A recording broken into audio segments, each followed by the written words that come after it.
English Language Education Department, Faculty of Education, Faculty of Educational Science in Ar-Raniry, Banda, Aceh.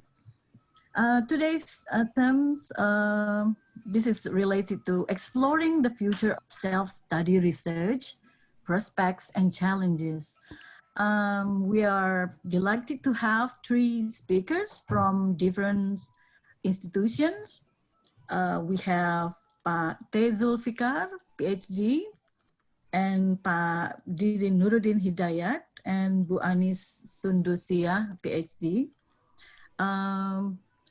Three of them will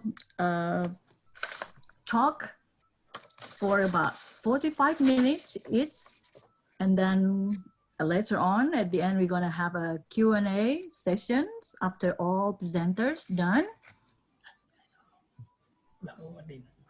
And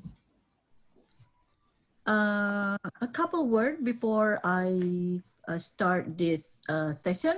I want to remind you about some rules related to this agenda. If you have a question, you might want to write it in the chat box, and don't forget to mention your name, affiliation, and to whom do you address the question for. And we're gonna answer the session at the end, after the presentation of all the speakers. For the first presenter, we have Pak Zulfikar. Good morning, Pak Zulfikar. Hey, good morning, Qudwatin.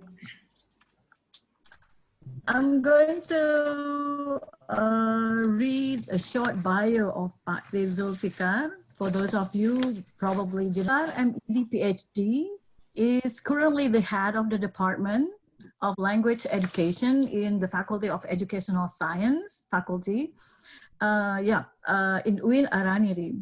He earned a PhD degree from Monash University, Australia, in Language and Cultural Studies in 2011.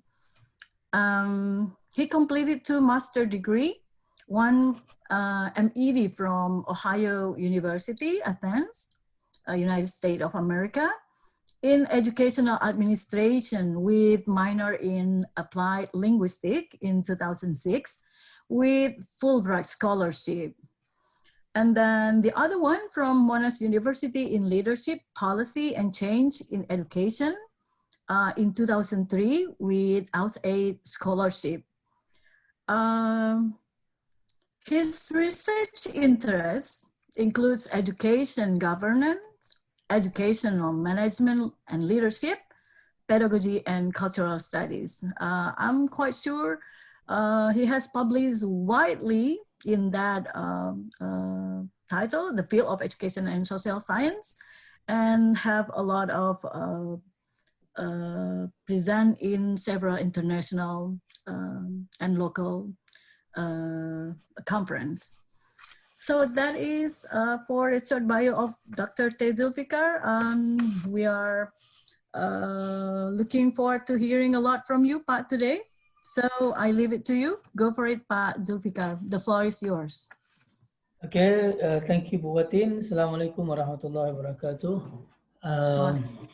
To all the speakers and all the attendees or participants, thank you very much for being here. And I would like to spend like 30 to 45 minutes to give some information or to share discussions on the self-study research. Okay, I think I would like to share the screen first, so it's better for me to just elaborate what I would like to discuss about.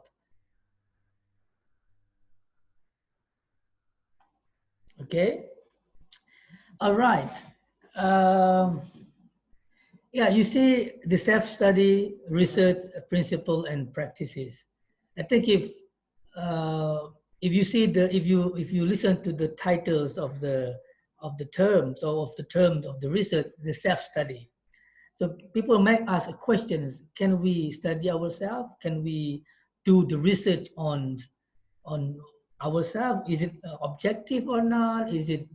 What about the validation? What about the reliability of the research itself? Because we do the exploration on our own practices. Before I'm doing myself doing this kind of research, I mean, and write an articles, and some articles on self-study, I myself um, feels not really comfortable with the term self-study. But then I go deep down, I explore a bit more, and I do some research about self-study, and here I come to a conclusion that self-study research is also an academic work where we can maintain the objectivity and trustworthiness of the results. Okay, let me give you an introduction of what is the self-study. Okay, let me.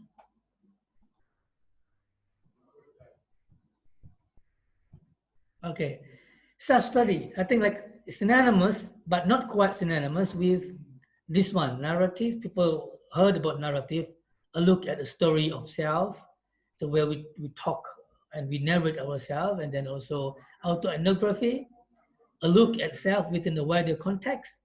And this one is self-study, a look at self in action, usually within the educational context. So there are terms like we call synonymous between self-study and this methodology, narrative, autoethnography, and also with self-study. So if you can see, all of those methodologies are researching and exploring about our own practices. And again, the definitions here, I give like five definitions from various authors. If you see from Fletcher's and Lebowski, Fletcher 2014, and then Lebowski 2004, self-study focus on practices, and as such, it analyzed practice with the goals of its improvement. So whose practice is it? It's a practice of teacher education, the practice of teacher, practice of lecturer, or even like practice of students where they study. And also by Hamilton's and Penega, if you can see, the self-study research is a study of oneself, one actions, one ideas. It is autobiographical, historical, cultural, and political. It draws on one's life. So if you see these definitions, we can really understand that self-study is something that we study about ourselves. So there is no way to mention or to tell that we don't have any ideas to do the research. You can look at yourself. You can explore yourself. You can explore your experience and your practices to improve your performance. And Lebowski say that self-study is rigorous and systematic research methodology. It is aimed at improving and understanding practices. And Lawrence, this is a former dean of Monash University, John Lawrence. So maybe Qudwatin recognize this person as professors at Monash University. And he mentioned that self-study is uncovering deeper understandings of the relationship between teachings, about teaching, and learning about teachings. And also self-study research, talking about an approach that help teachers, educators do more carefully consider to improve their own practices. And element of self-study. So when you do self-study, you need to remember these 5 things. First, it is self-initiated and self-focused. What do I mean by self-initiated and self-focused? So you do the self-study when you feel something in your heart, in your feeling, you feel something in the way you teach, you see it's not right or not going on in your practices. So you try to initiate a research and you focus on yourself. And then why you do this kind of research is because to improve your own practices. Say, for example, I'm a language teacher at Ar-Raniry, and I feel I need to see something and to explore something, my own experience teaching English. So that's why I write something, I do the research and explore something on my own practices for the sake of improving my practice. And also to do the research and to explore, to get the data, we need to do the reflections. And that's another kind of, another element of the self-study. And the data of self-study come from multiple sources. It could be from our own experience. It could be from the experience of others who do the same practices like us. And it could be from the literatures that talk about the teaching and of the classroom practices. And then the most important things to gain the trustworthiness of the self-study is triangulations of the data, triangulations of data collection, triangulation of data analysis. So that's just very important in doing the self-study. And let me move on. Why do we need to do self-study then? Because self-study of teacher education practice, or we call it as STEP, because it enables teachers, educators to focus on their teachings and student learning while also engaging in research practices. Self-study of teacher education, or as STEPs, has become a powerful approach to improving the practices of teacher educators, that mentioned by Logan 2014. So some of us, say for example, lecturers or senior lecturers, sometimes we don't feel comfortable asking someone to do research about ourselves. Say for example, I have been teaching English for like more than 20 years, for example, and then I ask someone to observe myself and then do the research about me. I think something that not all people want to do that. So with self-study, you can do yourself, you can explore your own practices, you can look down into yourself, and I give one title for my article before, researching my own backyard. So this is the article that I wrote on self-study. So this self-study, so you can look at your own practices without feelings, without feelings ashamed of other people's understanding of what you have done. And then self-study is the methodology for studying professional practice settings, mentioned by Penagor, 1988, that has the following characteristic. It is self-initiated and focused. It is improvement aim. We aim to improve our own practices. It is interactive, what we call interactive. I can ask questions to others about my own practices. So my way, I mean, like I ask them in private conversation with my students or with my other colleague. And that's really what we call really allow me to get in-depth information about my own practices. And then it includes multiple data, mainly qualitative. We use to make methods, and it define validity as validation process based on trustworthiness. So later on, I would like to expand a bit what is trustworthiness is and how to get the trustworthiness of the self-study research. And then philosophical foundations. What makes this self-study an academic inquiry? I mean, like people, especially in the quantitative domain, they will say, how come you study yourself? How come you can be objective about yourself? It's almost impossible because you always want to talk something good about yourself. So when you hide something from the audience, it means that it's not an academic anymore.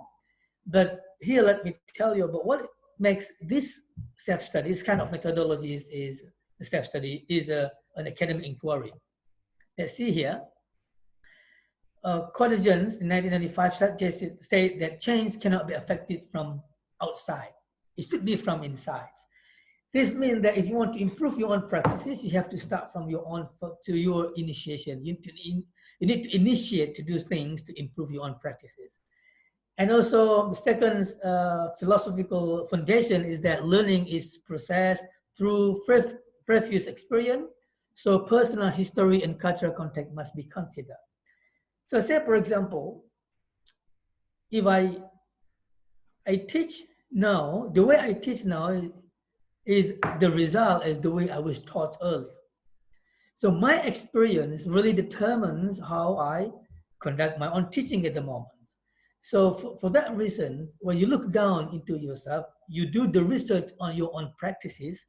If you recall your own experience, you recall on your history, so you can develop the future and you can develop your good practices. And the third one is learning is enhanced by challenging previously assumption through practical experience.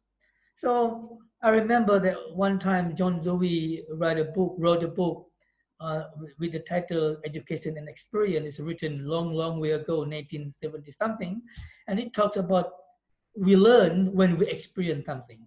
So we learn how to improve our practices is through experiencing and so through learning from our experience. So these three would contribute, these three assumptions contribute allow to say that self-study is also an academic inquiry. And how to collect the data? Because you remember this self-study research is talking about yourself. So you need to do the research, you need to collect the data through reflection. You can ask someone to write their reflective journal, or you can write your own reflective journals. Like before, long time ago, we are accustomed to using to writing in diary. So diary that can also become part of the data collections in the self-study. And the autobiography, you write your own biography, you recall to your own experience, and then also personal experience, that also part of the data collections. And then teaching journals. What do I mean by teaching journals? That you reflect on your teaching practices through journaling. So for example, after you teach, you write about what you have taught, about your practices. So by writing what you have taught, what you have practiced, then that will allow you to improve your future practices.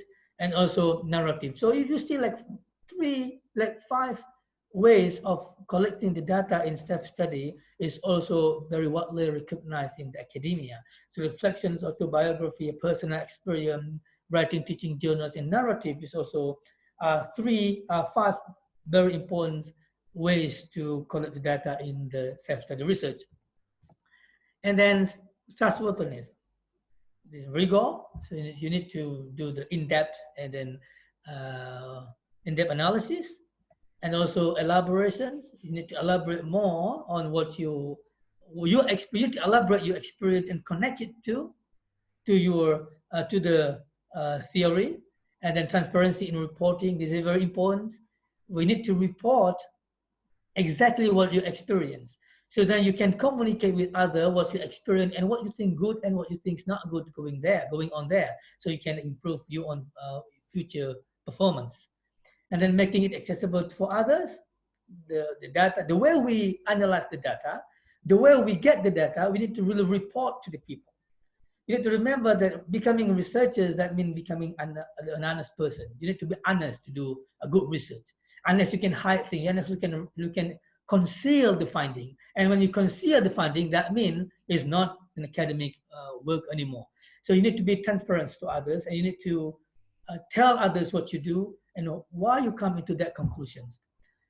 And also engaging in dialogues. You need to make a dialogue with yourself and with the reference. And also you need to talk to the experts about what your practices are.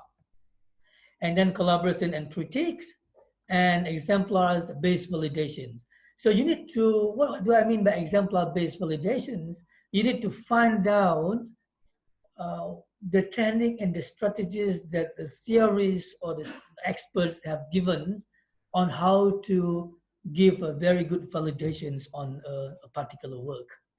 In qualitative work, in qualitative research, people knows about credibility or subject validations or respondent validations or member checks or prolong your work in the field. So that's one way to engage in trustworthiness, to gain trustworthiness in your study. And I got all those from Dunworth and Al-Saidi 2019 and Albowski 2004 and Hartwolf in 2017. Okay. Here, let me give you some examples of self-study research that have been published by some scholars in other places. You see, this is from self-study research, development of teacher-educator professional identities, published in European Educational Research Journals.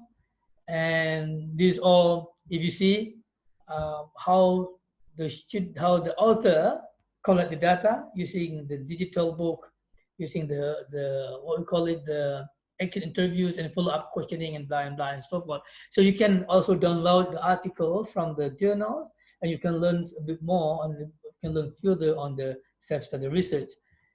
And also, even like people write write journals on this, or design a journal. We call studying teacher education. So most of the articles published in these journals are written in the area of self-study. And you see, this is an example by Bob Costera and Bas van den Berg about increasing professional self-understanding, self-study research, blah, and blah. And then here's the abstracts. And also you can find out so many articles here on the self-study research. And this is my own work. From an active learner to an effective practitioner, learning to become professional Indonesian English instructors. I wrote this and I published this article in TQR, the qualitative report, and it's written in the self-study report. And another two speakers later on would like to also describe or explain a bit more on, would like to review on my work on these articles, and they will explain more about what I have written in my work. An example of self-study research is my own, so you can download it later on if you want to read more, and you can share with others, and also you can wait for those two other speakers who are reviewing my articles. And I think this is some source from the book. It's a books also written about have been written about self-study research method for the self-study of practices, self-study of practice of as a genre of qualitative research, ethic in self-study research methodology and teaching educations, being in self-study, blah, blah, blah, and then also this one. So you see, so many work have been conducted on self-study research, and it is quite academic. So for those like students or teachers who lose, if you don't find your mind to define or to identify a research problem, you can look down into yourself. You can explore what you have been through, and then you can do research on that and write, also publish on your own experience. So thanks, questions and comments I return to the moderators. Thank you very much. Assalamualaikum warahmatullahi wabarakatuh. Waalaikumsalam warahmatullahi wabarakatuh. It's really inspiring, Pak Zulfikar, when I heard that you have published your own kind of short biography of yourself, you know, when you mentioned about active learners to a reflective practitioners. It's really inspiring. We do hope that we as a practitioner can also do a self-study, and then don't forget to write and publish it, of course, not become a diary only. Okay, now without further delay, I will invite our second speaker, Ibu Anis Sundusiyah. Please, Bu Anis, I will read a short bio of Ibu Anis Sundusiyah. How are you, Ibu Anis? Assalamualaikum, alhamdulillah. How are you? Waalaikumsalam. I'm really great. Thank you. Thank you for considering the backdrop. The backdrop is because it's evening time, so you got all the warm tone. That's fine. That's great. Okay, I will read your short bio. Ibu Anis Sundusiyah, MA, PhD. She is a lecturer at Walisongo University, Semarang, Indonesia, and currently on study leave to conduct an academic fellow program at Institute for International Studies in Education, University of Pittsburgh, United States of America. And she's currently working in the field of language policy and issues in education. She completed PhD in school leadership, language policy, School of Education from University of Pittsburgh. He earned 2 master's degrees, the same like Pak Zulfikar just now. MA in language pedagogy and TESOL, School of Art and Science, Ohio University, United States of America. And another one, MED in Applied Linguistics, School of Education from State University of Semarang, Indonesia. And she got BA in English Language and Literature, School of Humanity, Diponegoro, University, Indonesia. Her research interests, as I told you, in the field of language issues and education, language planning for socio-political identities, sociocultural aspect of language. So without further delay, please, Bu Anis Sundusiyah, it's time for you. I leave it for you now. Yeah. Thank you. Assalamualaikum warahmatullahi wabarakatuh. Waalaikumsalam warahmatullahi wabarakatuh. First of all, thank you for having me, for Uwin Ar-Raniry and for Pak Zulfikar who invited me. And thank you also for the audience who are understanding that I'm having a small baby here, my little boy, and it's a sleeping time, so Yes. he's cranky all around, but to get used to it, for sure. That's fine. It's Thank okay. you, Qudwatin. So when the first time Pak Zulfikar contacted me is that we're going to have this webinar to review his article and to discuss his article. So that's why I didn't prepare the slides and all those lit reviews that Pak Zulfikar had showed to us. But I think those are very important works. And I'm glad that he also mentioned this strictly from the methodology side, from the method side, because that is actually the key of the self-study itself. So, Artin, is it possible to interact with the audience, with the attendees, or they have to chat?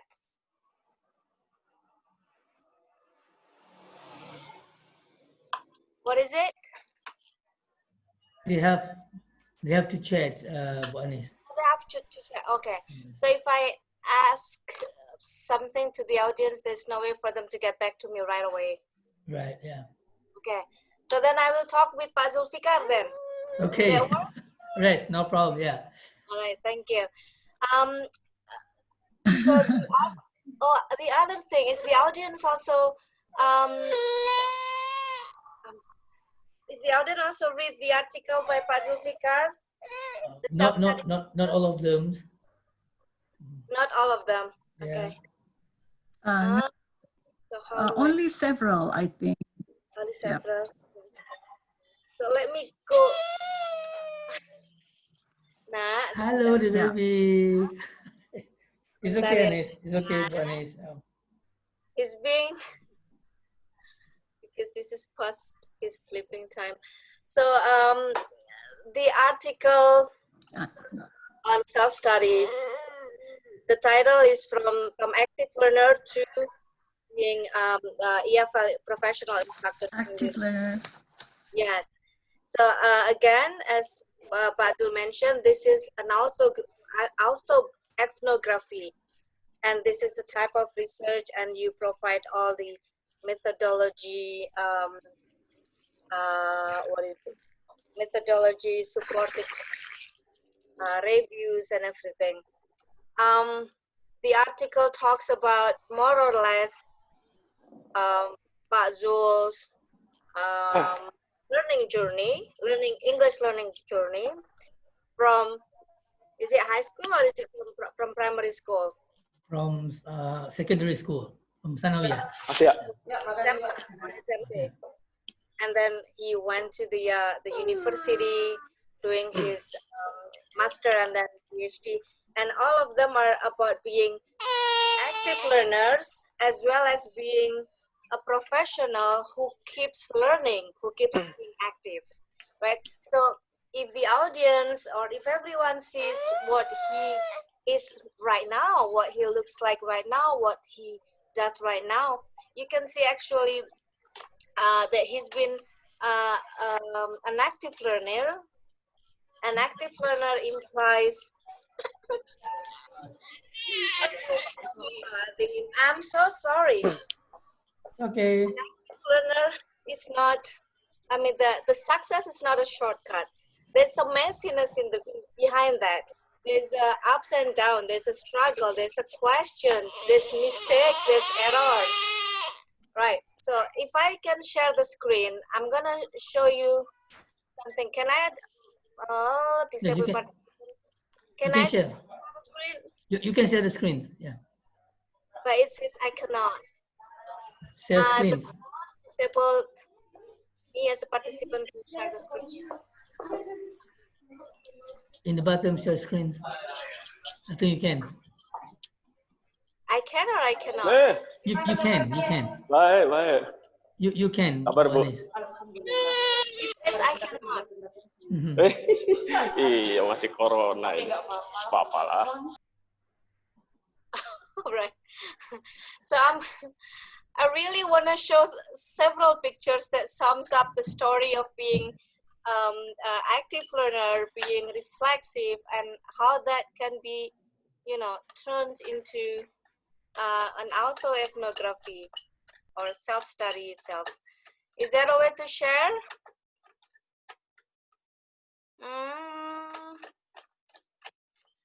Okay, we'll continue then. Bismillah.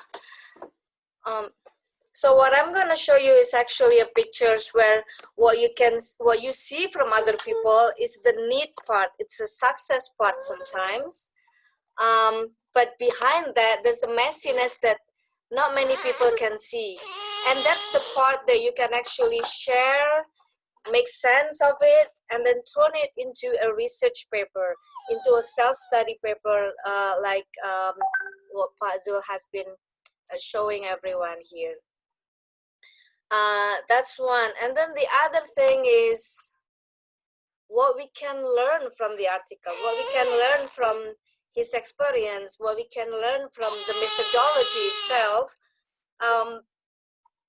Yes, okay.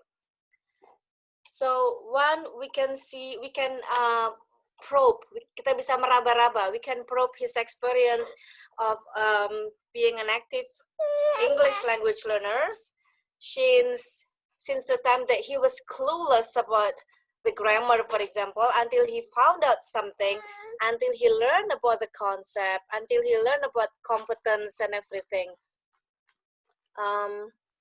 Did I lose it? And then that's one example. The other example is when he struggled to assure that students got a motivations and everything. By trial error, he actually found out that teachers and students' connections can help increase the motivations, preparing the materials and everything that are also part of the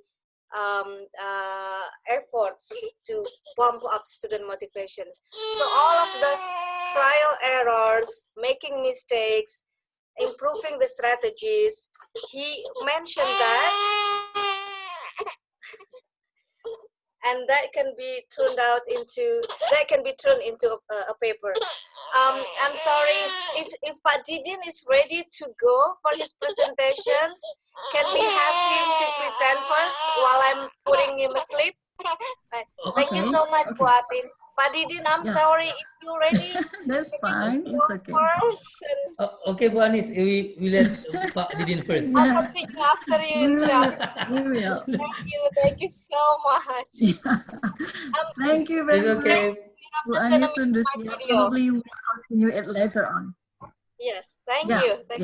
Thank you very much. I'm just muting my video. Yeah, and that's fine. Everybody can understand the situation since everybody have to do like remote learning and also taking care of the kids and sort of thing, so no problem. Okay, then we will invite the third presenter, Pak Didin Nuruddin Hidayat, MA TESOL PhD. He is currently the head of the Department of English Education from UIN Jakarta. He also served as the coordinator for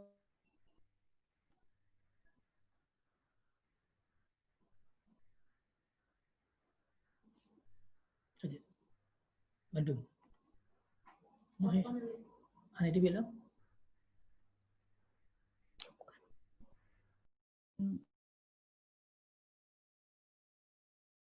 the University of Canberra, Australia. His research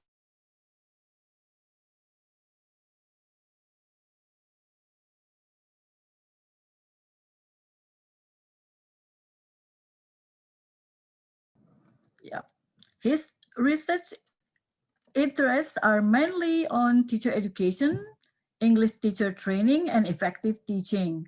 And I'm quite sure he has acquired experience in presenting at many international conferences and also wrote in various international and local journal. So without further ado, Pak Didin Nuruddin, the floor is yours. Okay, thank you so much. Assalamualaikum warahmatullahi wabarakatuh. Waalaikumsalam warahmatullahi wabarakatuh.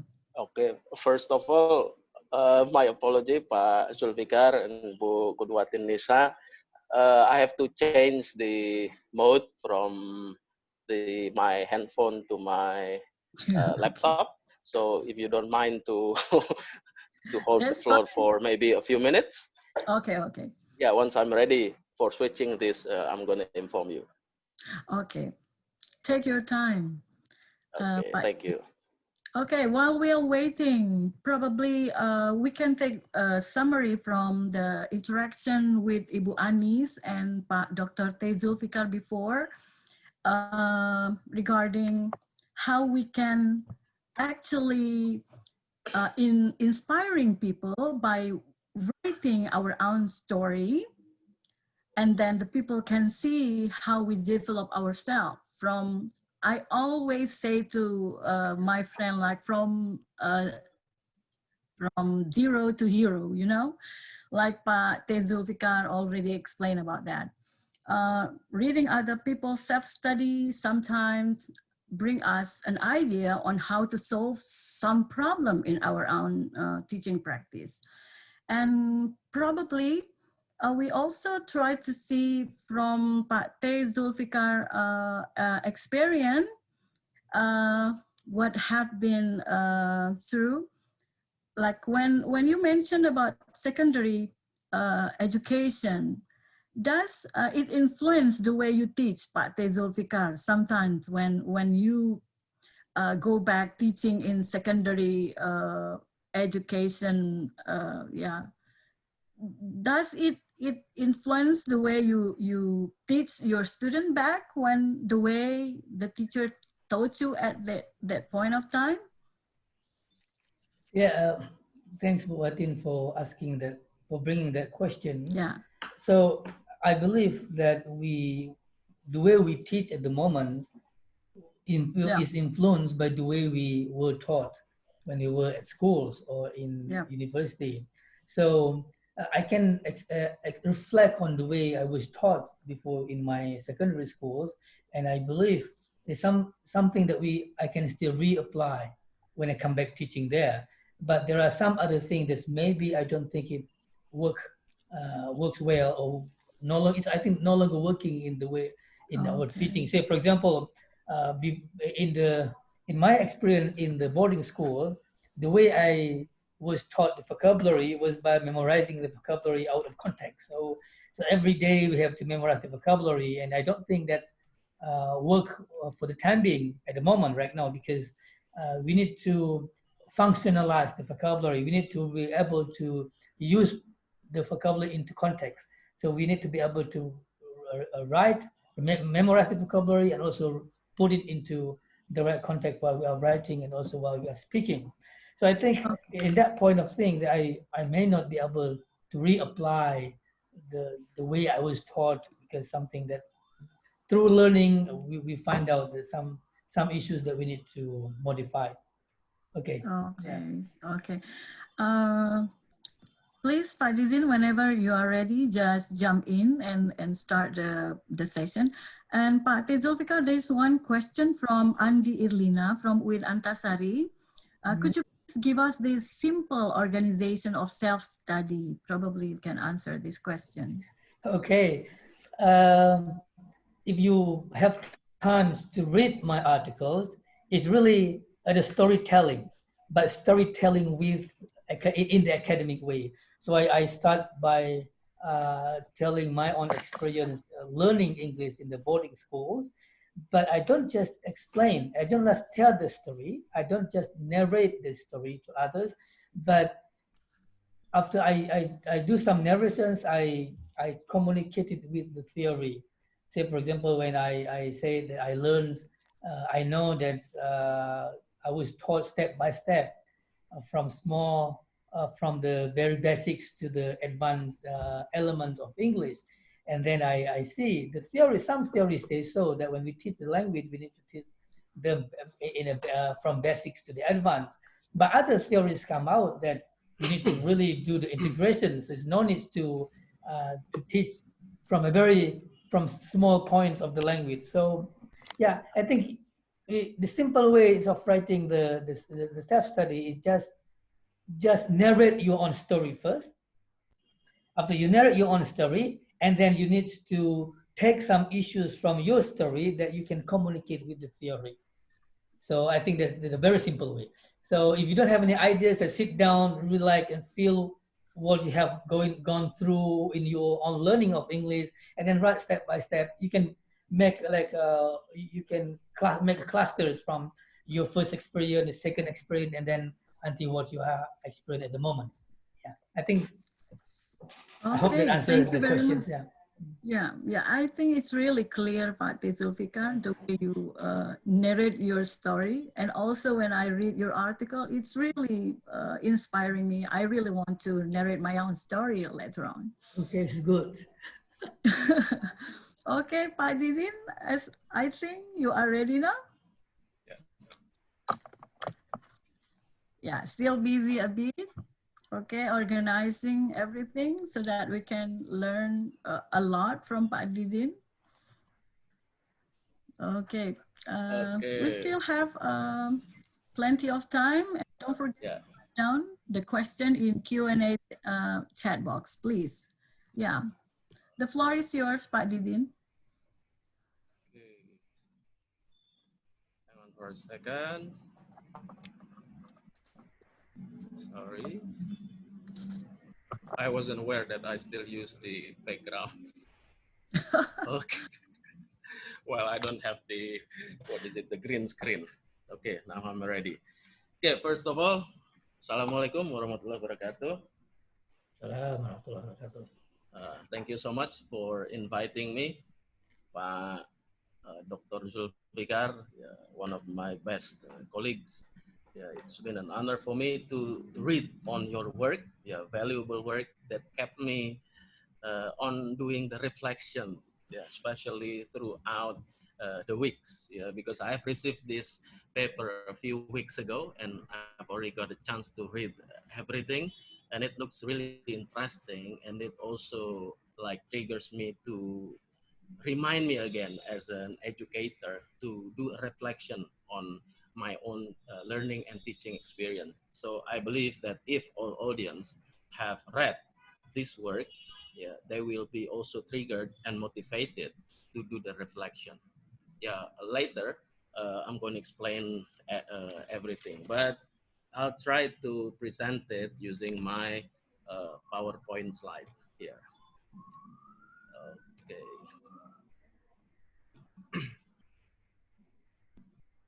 Okay, can you see the screen? Yes. Yeah, okay. So it's been a while since the last time we met in Banda Aceh, yeah? Yep. Have a coffee thing together. And then also very nice coffee there, hopefully, when the pandemic ends, so we can retrieve that wonderful memories also with the other colleagues there. So to start with, I'm going to outline my presentation. So basically, I'm as what Dr. Zul to do the critical review on his paper on self-study research regarding the reflective teaching. So that will be my presentation. And then the second one, I will move on to some potentials and challenges of self-study research for the current era, which has been highlighted as well by Pak Zulfikar earlier this morning. And then also, if time permits, I will add some kind of like a reflections for us as a researcher as well as educator on how to be productive during the COVID-19, which to some extent inhibit or maybe lead to a potential drawback on our productivity. But at the same time, if we can take the good side of the COVID-19, actually we can make a tremendous effort in making a very good and sustainable and a large-scale publication during COVID-19. So if the time permits, I will also explain the strategies on how to do that. Okay, first, it is very interesting, as I mentioned earlier, to read Dr. Zulfikar's work. So I would recommend, all of us to read this holistically and then do also a reflection on our own journey as English learners and then also as English teachers. So basically, our professional development is a lifelong journey.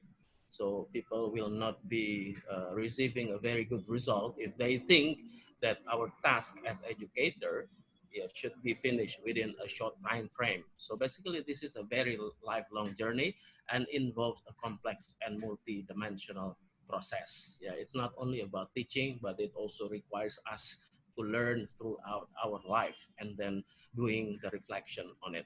So basically, what we do on the reflection is that it must impact on the learners. Later on, I will elaborate on why reflection is not quite a common practice in Indonesian ELT classroom. One of the reasons is because we focus more on ourselves, but rather we have to focus that what we are doing is not only for the sake of ourselves, but also this will benefit greatly on our learners. So that's the extrinsic motivation that we have to do when we would like to step ahead on doing the reflection. Yeah, so we have to do this not only in training, but also in our habitual action. Yeah, so it's a lifelong process. So it's not only when we do, let's say, the pre-training of being the educators, but also during our in-service, yeah, as professional educators.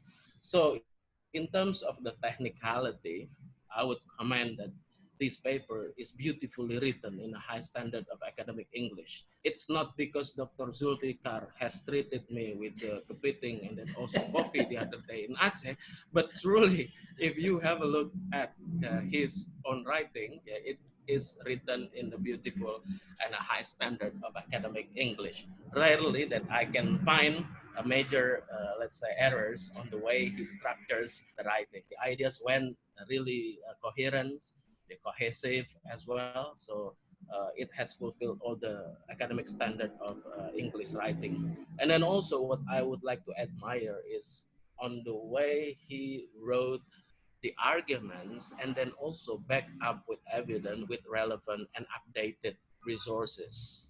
Later on, I'm going to tell you one of the drawbacks or potential drawbacks of self-study research in that it is questionable in terms of the theoretical basis. Yeah, but Dr. Zulfikar has taught us. It's not only told, but taught. Yeah, taught us that with the very good, relevant, and updated relevant resources, we can answer this questionable theory regarding the use of self-study research. And then, yeah, he has chosen a very suitable chosen research method. In this case, self-study qualitative inquiry. But what I would like to suggest more is on the way it is written. It lacks of detail on the elaboration. He did that by using the personal journals, but unfortunately, I didn't find how and how did he record, for example, the personal journals. Earlier, just now, he explained us with the question from one of the participants on how to do that. Well, actually, I was really excited to know that to be written on the real papers. So when Dr. Zulfikar answered the question from one of the participants just now, so that's actually what I expect to be seen on that paper, because Dr. Zulfikar only wrote that he made it through the personal journals without further elaboration on how he did it. Maybe using the journals, the written journals, or maybe recording his own voice and then transcribe it and then code it, maybe using en vivo and so on and so on. So I would incline to have a look at this one. And what is really inspiring as well is that the story was narrated, yeah, from the earliest stage of English learning to the experience of him doing the English teaching.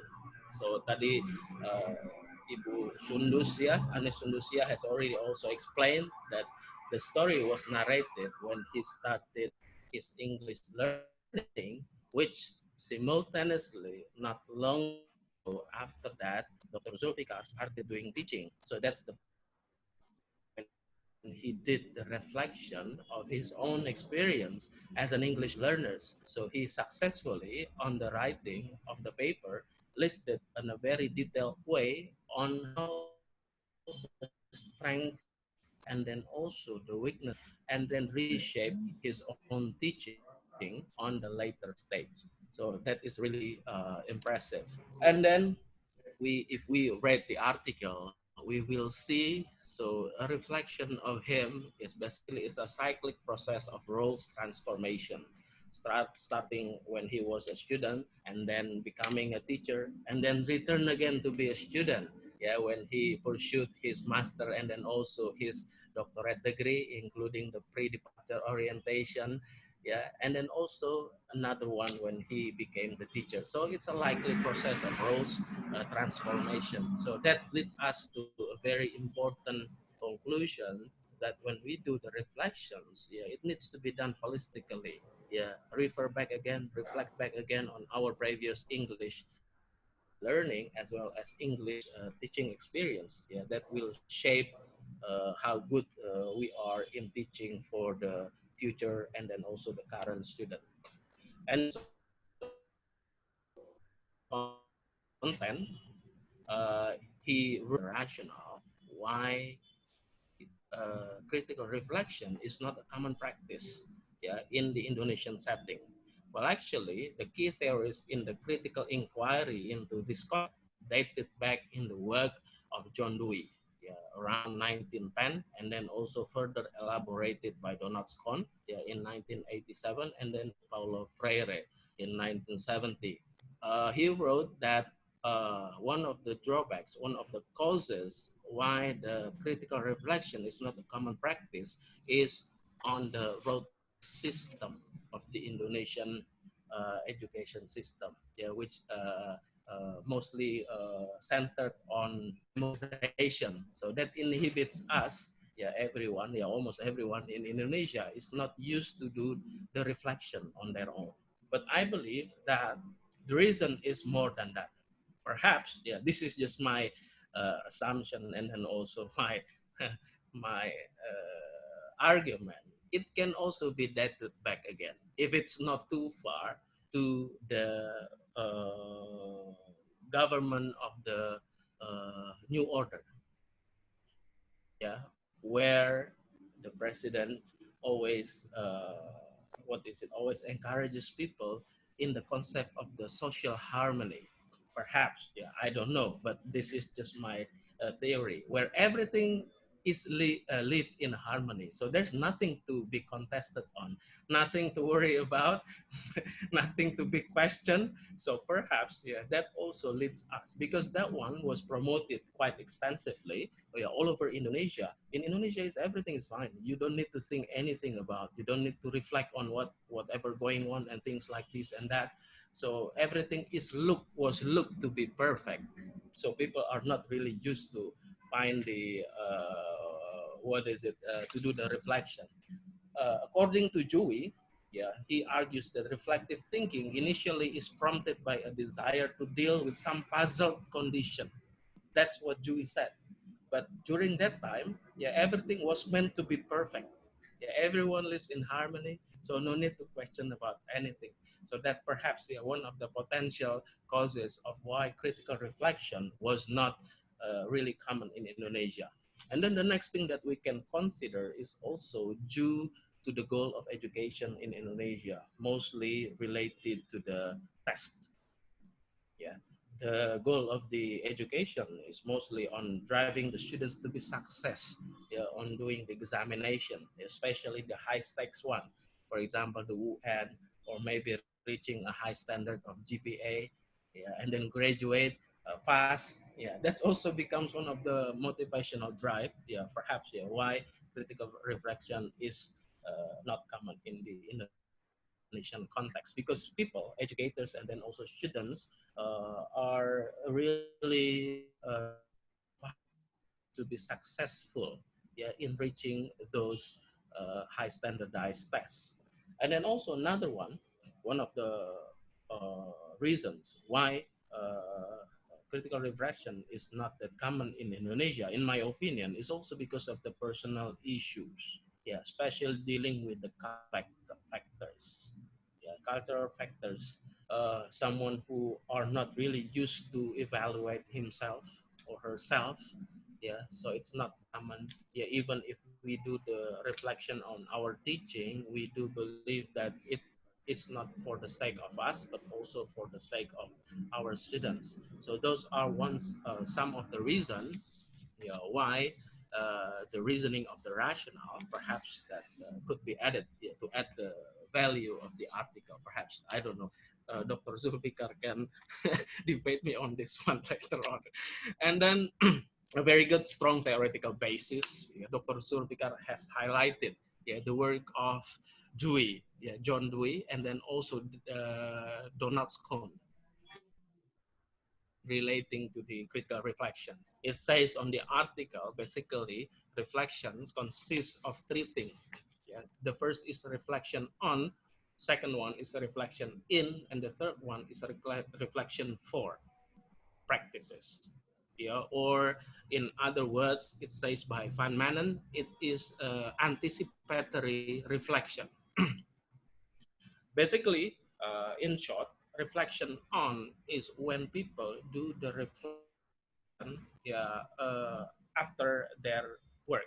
Yeah, for example, after teaching, after the end of the semester, and so on.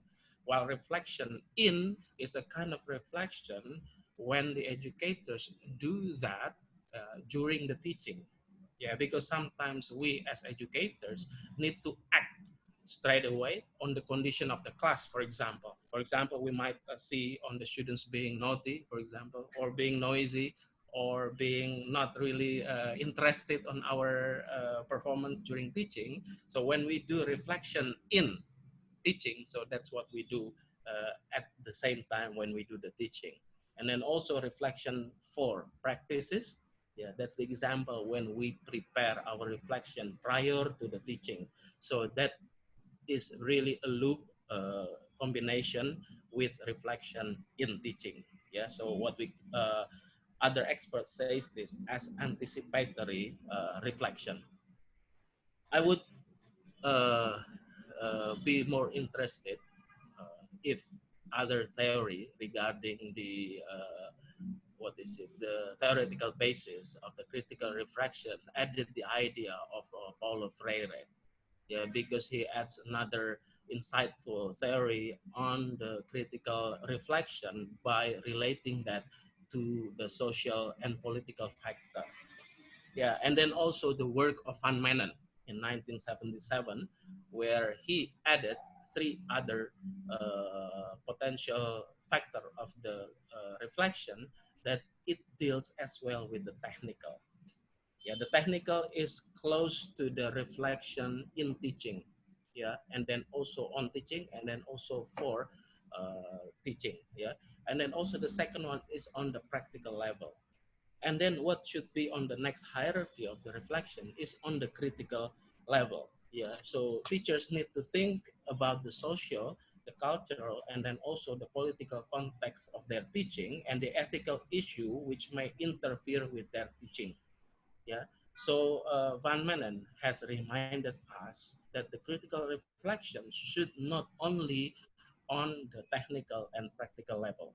So we have to do this also on the critical level, meaning that we need to reflect whether our teaching has made an impact, for example, to the society. If there is no difference on the society, means that our teaching is not that successful. So Van Manen has elaborated very nicely that we shouldn't stop on the reflection on in and then also for practice, but also add the critical reflection on our teaching, noting that the element of the social, or impact to the society is very useful. And then the next one is also, when I read the article, I suddenly realized also the importance of the four language skills. Yeah. So during our learning, and then also, of course, during the experience of Dr. Zulfikar, yeah, sometimes that the language was taught in isolation, yeah, or using focus more on the grammar and then also the reading. So Dr. Zulfikar nicely elaborated through his own experience and learning that this shouldn't be done that way. So the integration of our language skills are a must and should be integrated every time we do the teaching. And then also, the article has reminded me the reveal of the role model of teachers towards their students. So we as educators are truly the role models of our students. If we do bad, perhaps that the students will do bad as well. So that's one of the very high burden that is given on us as educators in Indonesia, because normally we sometimes we are demanded too high as the educators of the students. So if the students fail, man, it's all on the fault of the teacher and the educators. Well, actually, education is everyone's responsibility, including the government and then also the family of the students. Yeah. So, but anyway, this reminded us that anyway we are the role models of the students. The way we teach will shape the teaching of our students in the future, especially for us who currently teach at the Faculty of Education and Training. The way we teach, yeah, will inspire either bad or good, yeah, to our students. So we need to be really careful in delivering our teaching. And then also, this is very important. When I read that, and then suddenly I can relate this with my own thesis, yeah, with my dissertation, and this looks to confirm with the result of my thesis. It says that the personal attributes, yeah, are very important and sometimes outweighs the subject matter and then also the pedagogical skills. So this is one of the summaries of my one of the major findings of my dissertations as well. This is, in my opinion, very important, that there is a mismatch between what teacher and then what students believe of the characteristics of effective teaching. For us as educators and teachers, we believe that the acquisition or our comprehension on subject matter and the way we teach students are very important, even more important than our interpersonal relationship. But on the research, and then what has been highlighted by Dr. Zulfikar, the personal attributes or the interpersonal skills of the lecturers are even more important than the subject matter and the pedagogical skills.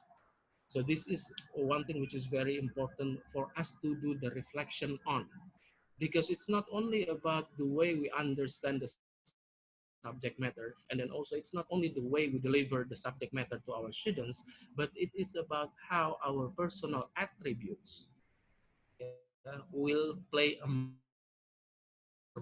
role in our teaching. And in my research, personal attributes, a good interpersonal and then also personal relationship outweighs, yeah, the way we understand the subject matter and then the way we deliver the pedagogical skills. Yeah, so let's do the reflection. Which ones are we more focused on? Yeah, if we focus more on how we deliver the knowledge and then also our mastery towards the knowledge, and forgetting about the interpersonal relationship with our students, yeah, we might not be good. Yeah, we might not be a good educator. So that's why if you have a look at the survey, for example, on the selection of the most favorite teacher or lecturer, it must be the one who has a good interpersonal skills. It's not the one who understands the subject matter well, yeah, and also the pedagogical, but it is the one who are having a very good interpersonal skills.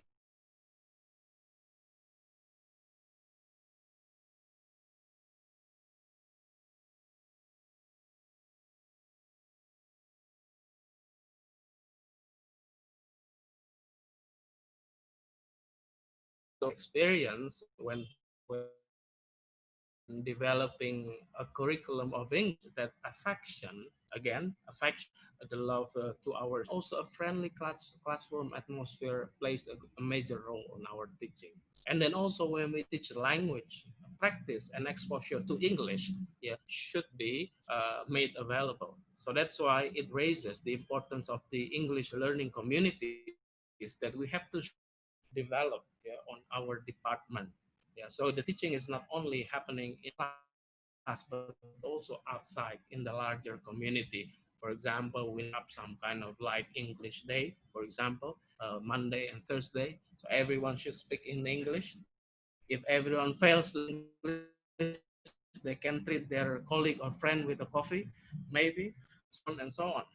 Yeah. And then also the importance of a very well prepared lesson plans, prior to entering the class. Yeah, so this is very important for us as well. And then also he wrote a lot about the internal and external motivation. Yeah, integrative, instrumental, and then also motivational, yeah, intensity, yeah, can be added as well, yeah, on our teaching. So for us who have reached high education, so this will also motivate our students to reach the same as us. Yeah, so internal and external motivations are very important in addition to the integrative, instrumental, and then motivational intensity. And then also promoting the role of attitudes. Yeah, the way students see how positive their attitudes towards English learning, and if they do it in a vice versa, in a negative way, it will affect their acquisition towards the language. And to sum up, again, a very well academic paper deserved for publication at an international journal. Yeah, perhaps Dr. Zulfikar can add it by using some kind of like testimony, perhaps from the colleagues, and then also from the students on how he did the teaching. Perhaps that this could be an extension of the current paper that he's doing at the moment. Yeah, maybe. Yeah, and then also later it inspires us. Truly, when you read it, yeah, it really inspires us to always reflect on our learning and teaching. Ah, and then the self-study research, as a summary, the plus is one thing, the researcher is the data source. So we don't need to be cautious or maybe confused on where to get the data, because the data is on ourselves. So everything just needs to be recorded, everything needs to be written, yeah, everything needs to be transcribed, yeah, and that's it, because the data is on ourselves. Yeah, and then plus it low cost and time efficiency. Yeah, we don't need to go anywhere. Yeah, it's a very low cost. We don't need to spend money. Yeah, perhaps only for doing the transcription, and then also maybe with the translation, or maybe other thing. Perhaps if we need the educational software or research software and things like that. But basically, to conduct this kind of study is very low cost and then also time efficient. And it is really feasible to conduct during COVID-19. Yeah. Instead of meratapi of our nasib, yeah, during the COVID, yeah, rather it is better for us to be productive, yeah, in doing or starting our research on reflective teaching, ya, dibanding meratapi nasib nasib selama pandemi. It's better for us to do something productive, and this is very feasible to be conducted during COVID-19, because it reflects on our own experience. Yeah, the more we do reflection, yeah, it will just shape the way we teach. So those are the pluses. And then the minus is perhaps that there is a potential bias. Yeah, especially when we do the, let's say, sometimes we just choose whatever good for us. Yeah, the negative one we don't want to explore or reveal. Yeah, because that leads to the subjectivity of the researcher as the source of data as well. And then also the next one, perhaps that there is a potential weak theoretical basis. But Dr. Zulfikar has highlighted, if we do as he did, yeah, of course that we are able to eliminate this kind of weaknesses. Ah, so far, that's the end of my review, and then also for the self-study research. Do I still have some time to explain on how to be productive during pandemic? Sure, Pak Didin, take your time. Okay. You don't mind, Plenty. yeah? You don't get bored, Dr. Zulfikar, listening Not to at all, my Pak. It's really good. Okay, thank you, Okay, everyone. go ahead, Now, Pak Didin. Go ahead. Sure thing, yeah, ma'am. let's nail this on the COVID-19. This is the data from the early of August 2020 that the COVID-19 has struck almost part of the world. There are 216 countries, and in Indonesia, it has into 34 provinces, yeah, meaning the all over provinces in Indonesia, and it leads to the major changes of the daily life of ourselves and then also the people everywhere in the world. Now the business has started to go down. Yeah, the production of the publication maybe, yeah, to some extent there are ups and downs. Yeah, and then also the physical health of the people deteriorate, and everything starts to be minimized. And the most important thing is we need to reflect on Charles Darwin's quote. Yeah, back that maybe 2 centuries ago, he asserted that it is not the strongest nor the intelligent who will survive, but the most responsive to change. Yeah, the key questions on his quote is on the creativity and innovation. Yeah, so if we fight against these changes, of course that we will never survive. Yeah, but the way we are able to be responsive to this change, yeah, will lead us to be one of the successful species on earth. Now in my opinion, the key, there are three actually. The first one is the creativity, the second one is innovation, and then the third one is how we can always think positively on whatever we are facing. Those three things are very important. Now, the next big question is how we can be more productive, especially with the publication. Yeah, these three. Yeah. First one, creativity, innovation, and positive mindset. Yeah, positive mindset means whatever we are facing, we should be always be able to see from the positive side. Yeah, in whatever my presentation, I always highlight this one because this works really well in almost aspects of humans' life. Whenever they face something, a negativity, they need to counteract this with the positive mindset, and everything will be look better. The first one, now, where we can get the, how can we reach a very good productivity during the COVID-19? The first one is the one that we are discussing at the moment, highlighting the importance of self-study research. One of the drawbacks in this COVID-19 is on the limitation for us to collect the data. Yeah, for example, we can't do any longer, perhaps, yeah, a minimum um, possibility to do, for example, the what is it, the cyclic process of the teaching, for example. If we do some kind of like intervention and then we see the results, that is highly unlikely to be done during the COVID-19 era because the schools and then also the universities are closing down at the moment. So by doing self-study research, yeah, this opens our new experience of doing something new, yeah, with this. I have read, yeah, a quite number of self-study research, but to be honest, I haven't done this one. But yeah, so but I'm really inspired to start working on this one because I just realized there are other things that I can do with the research during the COVID pandemic. So I have to thank again Dr. Zulfikar for reminding me of this very good method of research. And then the second one, that we can get the idea from the thesis and then also the dissertation. Yeah, there are so many things that we can explore from this. We can have a look again. Yeah, our thesis and this dissertation. For example, our dissertation can be broken down into more than 10 pieces of articles. Yeah, this is what I'm doing at the moment. Yeah, so breaking down my dissertation is one of the powerful way to improve our productivity, yeah, during the COVID-19 because we've got the data anyway. Yeah, one of the drawbacks, as I mentioned earlier, is on how to obtain the data. But if it's on our thesis or dissertation, the data were there. Everything. What we need to do is just to work on them and then see the angle of the things that we haven't done. And then the next idea come from the new articles, the things which are completely new. Yeah, we can develop our paper based on this one. And then also based on the class assignments. Yeah, of course, all of us have done a lot of this. Yeah, a few months ago, I published an article in Sinta 2 journals.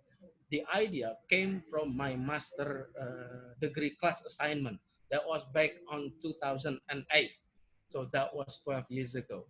And then I did work on that one, reformulated again, rewriting that again, adding some more data, and then adjusted with the current context, and that's it. Yeah, that was publishable on the Sintatu national journals. And then also another idea come from the online learning during COVID.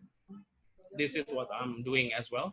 Yeah, there are some research papers that I currently do with the fellow students and then also lecturers on the ideas based on the online learning.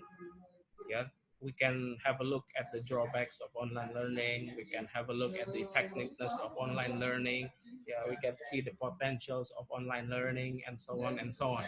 Yeah, and then also perhaps we can also direct on our research on whether the online learning promote the self-regulated learning of the students. Yeah, because that's one of the claims.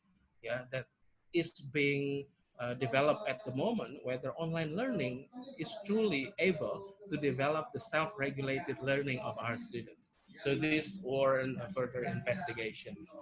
And then how do we do it? The first one, of course, that we can do it individually. Yeah. And then the next one, we can think of our other sources of strengths which come from the internal lecturers. Yeah, from the same department, for example, or from the same institutions. Yeah, we can start working together with them to develop the research proposal, and then also the research article. And then the next one, we may reflect also the collaboration with the external lecturers. Yeah, for example, I and Dr. Zulfikar and Ibu Qudwatin can start doing research collaboration as well. Yeah, looking from different perspectives or perhaps multidisciplinary. It's not only coming from the same discipline, but we can also have a look at the multidisciplinary, perhaps that we can work together with our fellow colleagues who are psychologists and then also lecturers, or maybe from the political field, or maybe from the social field. There are a lot of things that we can do actually doing a collaboration. And then the next one, we can also work as well on our together with our students. The students are very powerful. I have published some articles, yeah, together with the students. Yeah, so this also shapes the research articles of myself. And then also we can always relate to our overseas colleagues. Yeah, we can start rebuild the connection. Perhaps that it has been not going for quite some times. Yeah, we can start doing this one and then see the collaboration with our overseas colleagues as well. And then the next one, in terms of the methods of the fields, yeah, it can be done through the meta-analysis, for example. If we are confused on what kind of methods that we can take, meta-analysis is one of the promising tools, research methods. Yeah, now it's growing, yeah, especially during COVID, where everyone has a trouble in collecting the data. Yeah, we can do that through secondary sources. Yeah, doing the meta-analysis.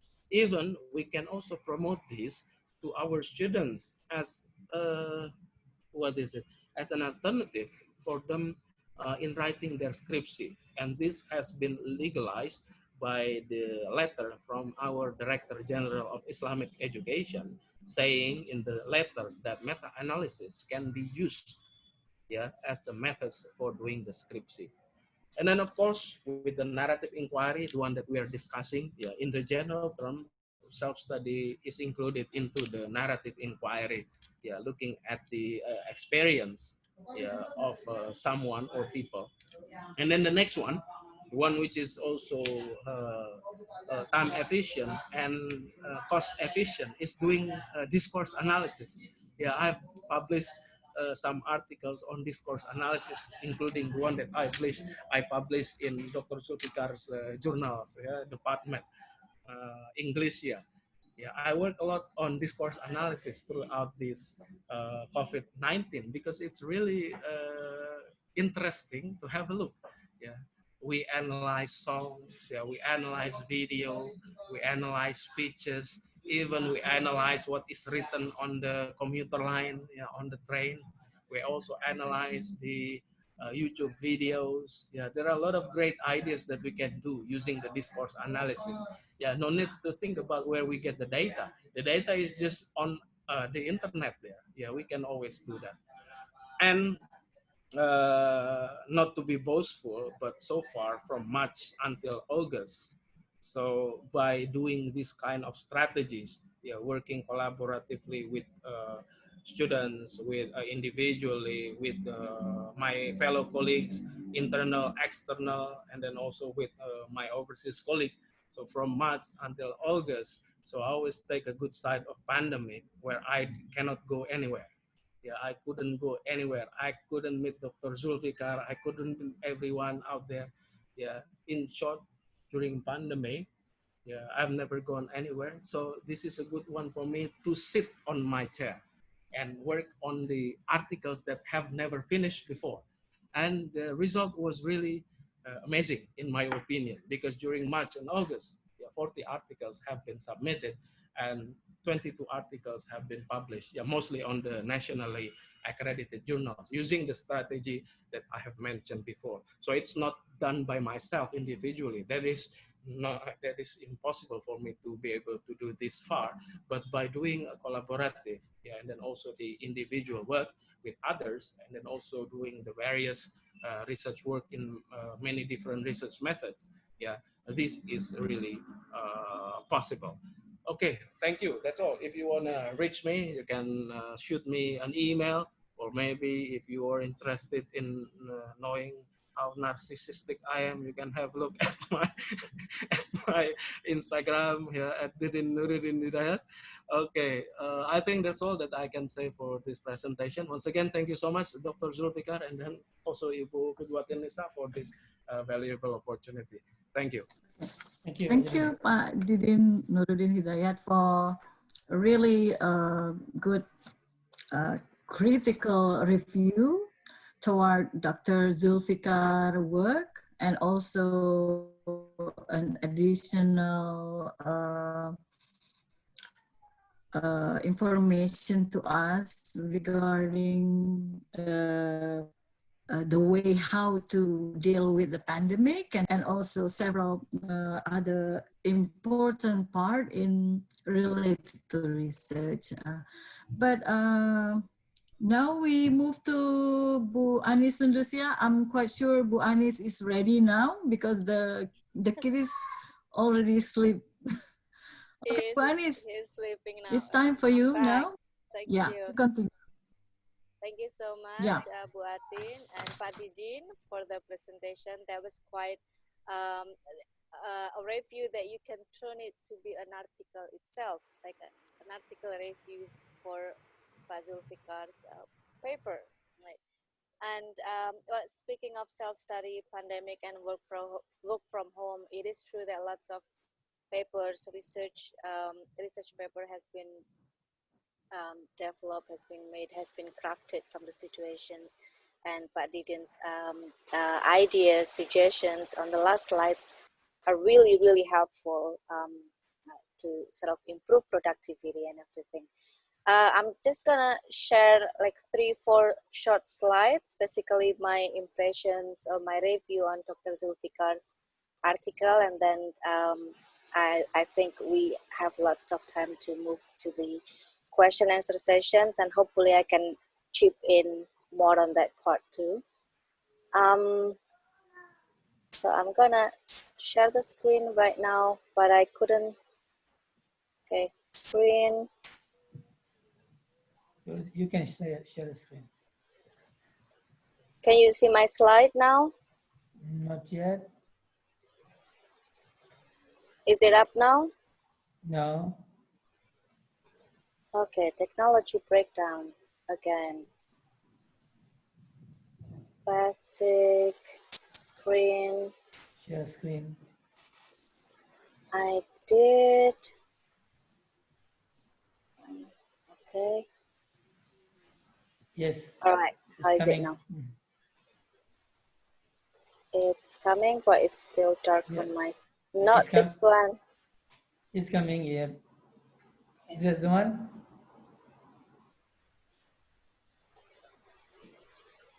Can everyone see this? Yes.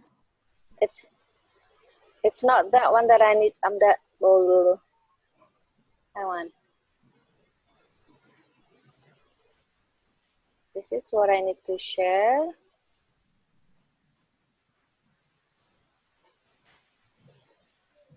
Is it on the screen now? Self-study? No. Not yet. Oh, okay, review. All right, Yes. how about this? Okay. It's coming. Yes. I think that's the one. Yes. So this is the pictures that I want to show everyone. That this is my impressions of reading Pak Zulfikar's article or any other self-studies or auto-ethnography. To me, self-study is another type of ethnography where you can. So the stage sulaman, yeah. What we often see from other people is the front side of sulaman or the stage, but in the back side you can see this messy part of it. You can see tambal sulam, you can see wrong thread, you can see different colors what actually mix in it. There might be green or something, but somehow it doesn't show up on the front side. So my impressions of many self-study research is that you narrate, you retell the story of the back part of your learning or achievement or strategies or anything, and then you present it in a scholarly way. You present it in a systematic way, in a methodological way, by basically you are telling what happened behind the screen. This is how I struggle, this is how I learn, this is how I improve, and then this is how I make sense my learning experience and come to these conclusions that I'm happy to share and present it in this paper. So that's basically one way of saying what a self-study is, what an auto-ethnography is. And in the article, Pak Zulfikar also mentioned about positionality. I saw questions also about bias, and Pak Didin also mentioned about bias. Bias is not plus, and bias can be a plus, bias can be a minus too. But there's no such thing as non-bias in research, especially when we talk about qualitative traditions, right? But what we can do is to minimize, not to minimize, to put it as an informed bias, that your history, your social and cultural context, your political, your baggage, what you carry all day long, what sticks on you, your social attributes, will one way or many ways will interfere, will influence the way you think, the way you make sense, the way you strategize, and the way you come up with the conclusions. So bias is always there, but what we can do, like what Pak Zulfikar put out in his article, is you inform the readers about your positionality, about your historical, social, and cultural background, where you come from, where do you go to school, that you learn more than one foreign languages, not just English, but also Arabic, and that somehow affect you, how we learn, how we absorb concepts in one language to another, and how that inspire us to learn vocabularies, to teach vocabularies, and so on. So bias is always there, but you need to make the readers informed of your bias, your background, your cultural baggage, right? And then self-study or auto-ethnography is about making sense of the learning. You recall the experience. In the article, Pazul mentioned recalling his experiences, willing to admit mistakes, to try error the strategies, improve the strategies, and so on. He only mentioned several examples, but I'm sure, again, as behind the sulaman, behind the stages, there are so many things that happen behind the screen, and he only picked several examples of it. It's a repetitive process. Pak Didin also mentioned this. This is a cyclic process of constantly asking yourself, how do I make sense of this error, of this experience? How can I learn? What can I do to improve this? And you wrote this down, you back it up with some scholarly research paper and literatures, and that becomes your research paper on self-study. Whether you do it as, whether the purpose is to write a paper or not, it takes endurance to remain to be an active learner, to be critical thinking, to be reflexive, to be honest, to willing to see the errors, willing to hear suggestions and critics and everything. The other takeaway message, the other takeaway message is that to do a self-study like the paper that Dr. Zulfikar mentioned, that Fazul mentioned, is about being active learners. Is not just an end result. It's not just one snapshot of time, but it's an ongoing process to actively improve yourself, to actively grow, to actively respond to changes, Pak Didin also mentioned. And this has a lot of things to do with this psychological field about growth mindset versus fixed mindset. If you fixed mindset is like fixed mindset is Yeah. this is how I speak. Itu harus diituin lagi, harus di copy lagi. Didin, you need to mute. Lupa. It's okay. Sorry. Fixed mindset and growth mindset. I know we're catching up with the time, so I'm not going to spend too much time on this slide, but I'm happy to discuss what is this and how this might affect our learning. Prospect and challenges. Yes, these are several things that I would like to see in the next incoming papers, Pak Zul or Pak Didin, or anyone who is going to do a self-studies on being active learners or being reflective instructors. How is it for us to teach to our kids, to our students, to be an active learners? What does it take to be an active learners? What does it take for us to teach students to be an active learners? That should be an ongoing discussions, and this is endless. Because this is endless, then this is a potential for you guys to do research, to do self-study on this. What makes a learners an active learners?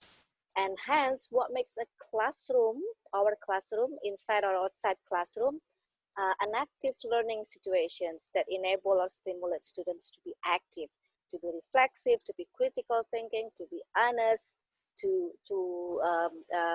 and all this characteristic of active learners. How to maintain and sustain ourselves to remain to be an active learners. That's also a prospect or challenges or ideas to proceed. And this is also the problem of modern people. How do we find, and then if we find the time, how do we manage to do a self-talk, to date yourself, to make sense all the problems, learnings here and there, and to turn it into an auto-ethnographic paper plan, right?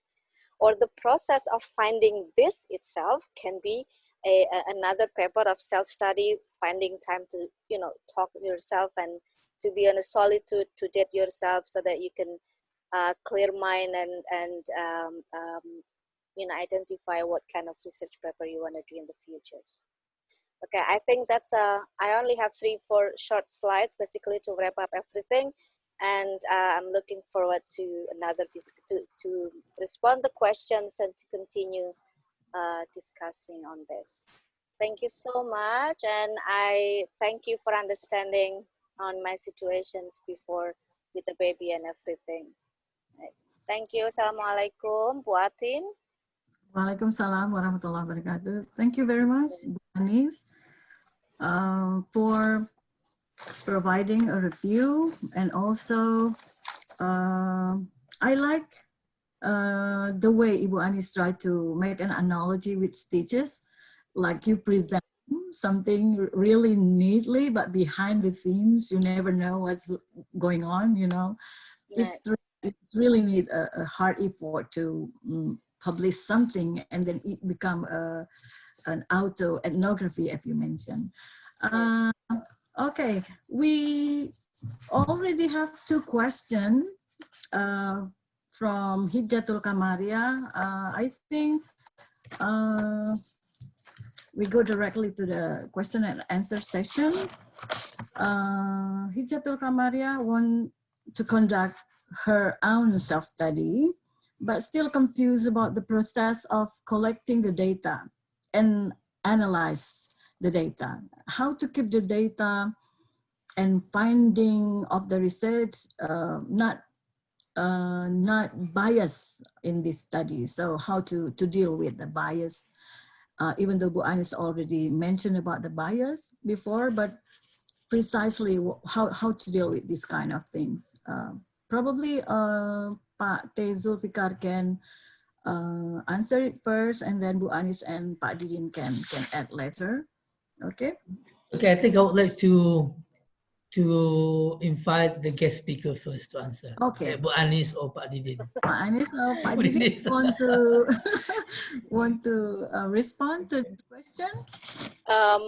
Yes. So as I mentioned before, when it comes to qualitative study, there's no such thing as non-bias. We always have influence. We always be influenced by our subjectivity, right?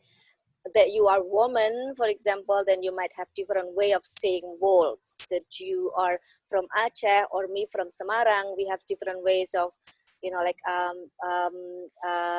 testing which food is better or not, which one is hot, which one is spicy or not.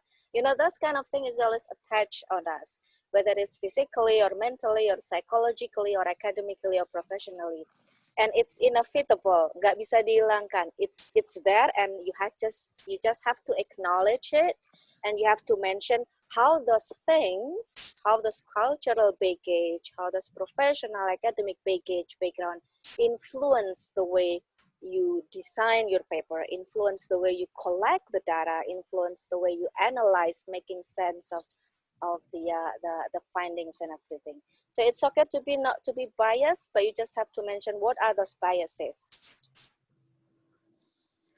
Okay, I think Hija can got the point that it's okay to be biased, but as long as you inform the readers. Yes, right? It's an informed bias. I hope that respond to the questions. Pak Zul, you might want to add something based on your baggage. Pak Didin probably want.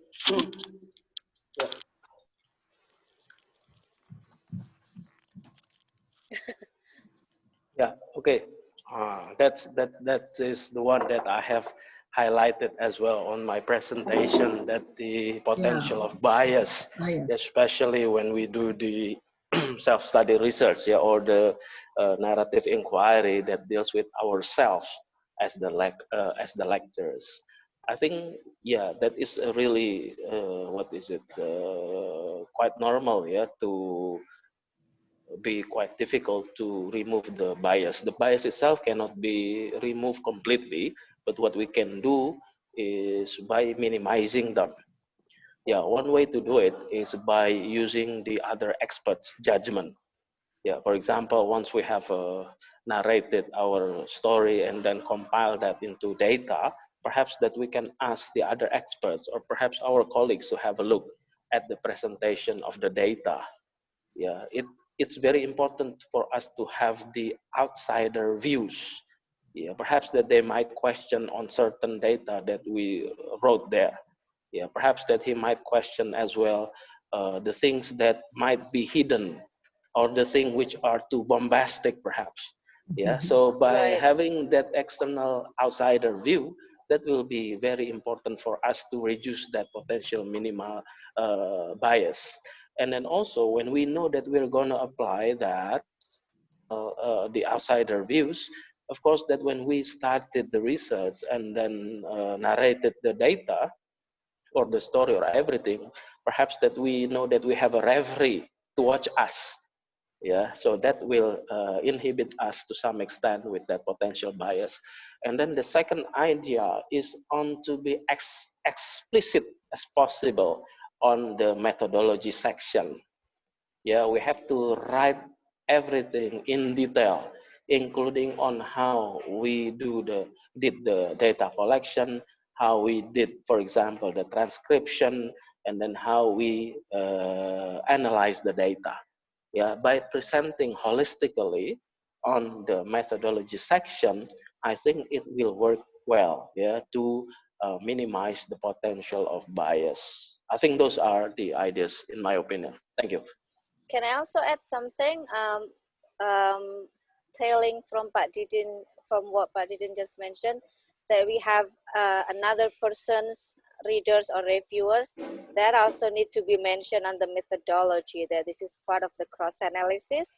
We have someone else as an outsider reviewers or outsider readers to help us reshape the findings or the analysis. Thank you. Okay. Pak Zul, do you want to add more? Yeah, I think I just can add some things, add to the information that have been given by the other two speakers.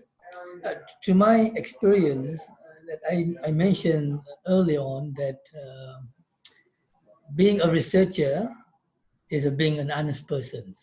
You need to be honest in the way you describe your finding.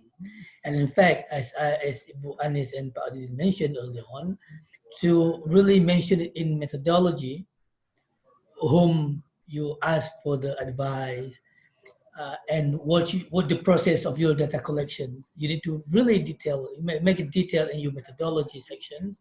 And in fact, in the research, in qualitative research, we have a kind of member check, respondent validations, where we check and recheck to our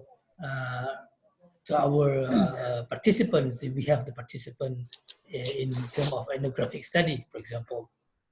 So I really agree with what the other two speakers have mentioned early on. You need to build the rapport, that you need to mention everything that you have written and the way you collected the data. You are willing to admit the mistake. That is what Anis also mentioned early on. So being a researcher, you need to be honest and transparent in the way you describe the things. So this is the one key in self-study research, where we really need to admit everything that we have done, do it, give transparency, and also the way we analyze the data, we also can read other people's work, the same work as what we are going to do. So in that case, in that sense, we can take how people do the analysis and how other people do the data collections. So I think that to add to what have been discussed earlier on. Thank you. Okay, I think it's really answer clearly the question from Hijatul Kamaria, that you need to minimize the bias by doing, as Pak Didin has mentioned before, like explicitly, clearly mentioning, detailing mentioning how you conduct the data, and then how you present it to the reader is really important. And then also you ask some colleagues and the outsiders to have a member check whether there's something that it still needs to be clarified, and also being honest and transparent, as Pak Zulfikar already mentioned just now. I think it's really minimize the potential of the bias for our research, self-study research. Okay, we still have two more questions. And from Widya Astuti, an alumni of UIN Ar-Raniry Banda Aceh. She is currently preparing to conduct a research to complete her master degree, and she plans to conduct self-study research. The question is how to minimize the potential bias that might happen. And I'm sure that is already answered by the presenters all. Probably later on, in case the panelists want to add more information, you may add. And one more from someone, she really want to know whether self-study research can it be applied in another field like health science, for example? Can we do the self-study research in this particular field? Okay. Yeah, can I answer it first? Yeah. Yeah, self-study research can be applied in many different fields of study. Yeah, as long as it narrates the story, yeah, experience and other similar things. Yeah. In terms of the health science, of course, for example, when let's say medical practitioner or maybe from the other similar fields with that one, yeah, they can reflect also on their experience dealing with that one. So self-study research is not exclusively on education. Even if I'm not mistaken, the self-study research or the narrative inquiry does not come originally from the education field. If I'm not mistaken, that came from the marketing, if I'm not mistaken. But then it has a widespread dissemination and then started to gain its prominence in some other fields, including education. So basically, it's not methods exclusively used in education field, but that can be applied to other fields. Thanks. Okay. I think Okay, probably want to. Qudwatin. Thank you, Pak Didin, for adding up to that information. Yeah, self-study research is not does not belongs to specifically belong to the educational field, but since we are like I am from the background of education, so that's what I'm doing now. As long as you follow the procedures as how self-study research is conducted, that's already there, which is self-initiated and self-focused. So you need to really reflect on your own experience as an health practitioners and also retell that in terms of in academic way. And I believe that health practitioner like community health atau kesehatan masyarakat, I think you have tons of issues that you need to explore in terms of self-study research. And also I found so many work on reflective practices in health in health science. So I think go ahead, you can write it, so everybody can write it, and it is very academic. And some people just say, "Why? What the heck is that you are doing? You are doing yourself. You are telling about yourself," and this is not very academic. So I mean, someone who are in traditional kind of methodology, they will think that way. I mean, like, and if I may mention that my article was published in the Q1 Scopus Journal. So I think there's a very academic works to do as long as you really can communicate between your narrative and also the theory. And also there are so many dissertations or theses have been written in narrative inquiry or self-study report. In Australia at the moment, say for example, there are tons of research were conducted on that issues in that methodology. So to answer the questions or to conclude, our answer that self-study research can be conducted in all fields as long as it is self-initiated and self-focused, and as long as it tell the narrative and you give the meaning to your own narrative to improve your future performance. I think that's the answer, Qudwatin. Okay, thank you very much for all of the answer from the panelists. It's really clear. I think it can be done in many fields as long as it retell your own story, and then as you mentioned, self-initiated and clearly, detailedly explain what you are going to discuss in your self-study, of course. And I think we have one more question. I hope there are a lot in the Q&A. We wait for another question. And this comes from Yulia Fernandita. The question is about suggestion for college students who want to start to write and publish article. Is there any suggestion? How to write and publish article? I'm quite sure and Yes. and Bu Anis know. Yeah, really Yeah. about this. Please, Okay. there are some suggestions, for those who would like to start publishing their article. Thing which is very important is do a collaboration. Yeah, especially for the students to collaborate with their peers or with their lecturers. I think it will be really helpful for them, yeah, as an early or as a novice researcher to work collaboratively with their teachers, yeah, or their lecturers, and then also with their peers, because by doing so, they are doing the burden. Let's say if we take this as a burden, shared with the others. Yeah, because if we do it individually, sometimes whenever there's an obstacle coming, usually it will trigger us to easily give up. Yeah, but if we do it collaboratively, there are many eyes who are watching us, and then we share the burden with them. Perhaps we don't make a quite progress at at the certain time, but the others make it, and then it triggers our spirit and motivation to reach what our fellow achieve. So the key point is on the collaboration, and then the second one is do not look far. Yeah, from anything. One thing that I'd like to remind everyone, including myself, is big achievement comes from an, small steps. Yeah, come from small steps.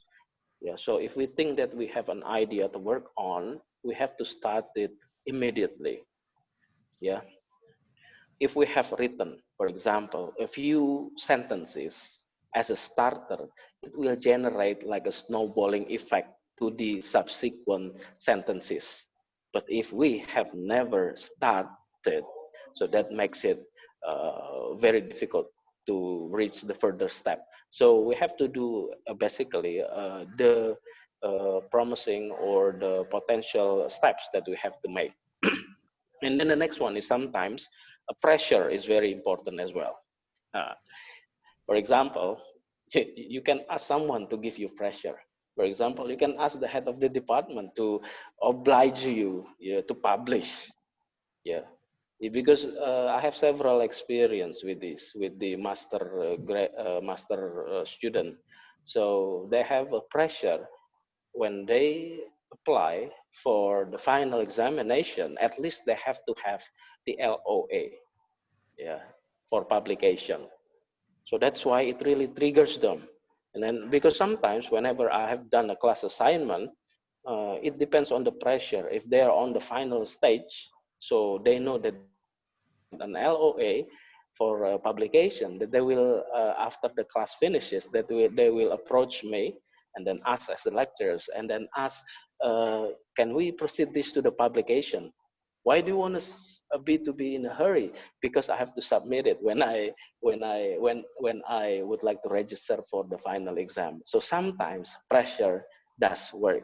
Yeah. So make ourselves a pressure, and everything will run as we expect.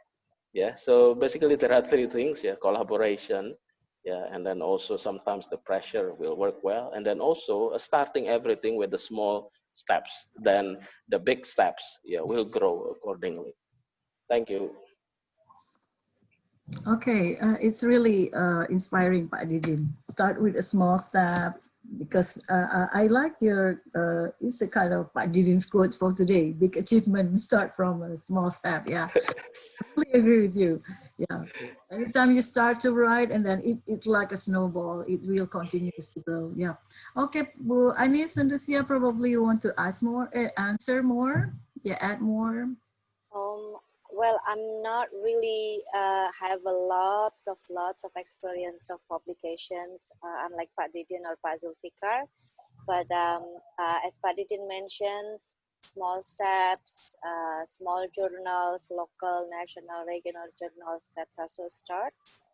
And the other thing that I would like to share is my advisor's advice that there is no good writer yang ada, but there is good editor, because nobody writes one time and then it's done. It's always write first draft, second draft, you edit, re-edit, and compose and everything. So there's no good writer, but good editors, that's what makes a paper's done or a publication's done. I hope that sticks on everybody's mind as well as on me, so that we don't putting off writing. Yeah, I agree with you, Bu Anis, because yeah, without editing, it's never gonna be work well, and then it's never looks good. Yeah, better day by day, right? You need to edit, and then you publish. Okay, Pak Zulfikar, probably you have. Yeah, I think really I do agree with the ideas from Pak Didin and Bu Anis as well. Um, to me, if one people ask how to publish, I say write, revise, revise, and revise, because we never write perfectly. I have an experience that I published my dissertation into a book, and what the editors say, they asked me to ask the native speaker to revise and to proofread. And in fact, my dissertation, before I submit, I have gone the proofreading for a very long time by native speaker as well. So I think it's keep coming. So don't wait for perfection. That my quote maybe, if you wait for perfection, you never start, because the biggest challenge is to start the writing. So we know Abu Watin in Australia, and Pak Didin, procrastination is a very word that mentions all over the place by students, because in Australia we don't have the coursework. So if we procrastinate, we never write. So like in the US, for example, doing PhD, Bu Anis, they get the pressure from the coursework. Maybe there's another way, another strategy to do. So yeah, I really appreciate if someone want to ask question on how to publish, because publication is not easy. But if you keep that in your mind, that publication is not easy, so we will never publish. And remember the slide given by Bu Anis, the two hats, with one, the opportunities, the limited growth, and then another one. So you just say, if you limit yourself, so you never publish, because you always think that you are not a very good author or not very good writers. And we do believe almost all of us not very good writers, but most of us at least can publish if we start doing it. Okay, I would like to a bit, what do you call it, give credit to Bu Anis, and also Bu Anis for our experience being in Ohio Intensive English OP. So I mentioned that in my article. So Bu Anis, maybe you can look at that, whether I have that kind of experience, whether I tell lie in my writings about Ohio Program of Intensive English OP, because we studied the same, we took the same training with Bu Anis in 2004 at Ohio Program of Intensive English, and I put that into my article as well as my experience as the students. So I don't know, Bu Watin, is there any more questions? Yeah. Or? Yeah, there is one more. Okay, let's go ahead. From Roslyn.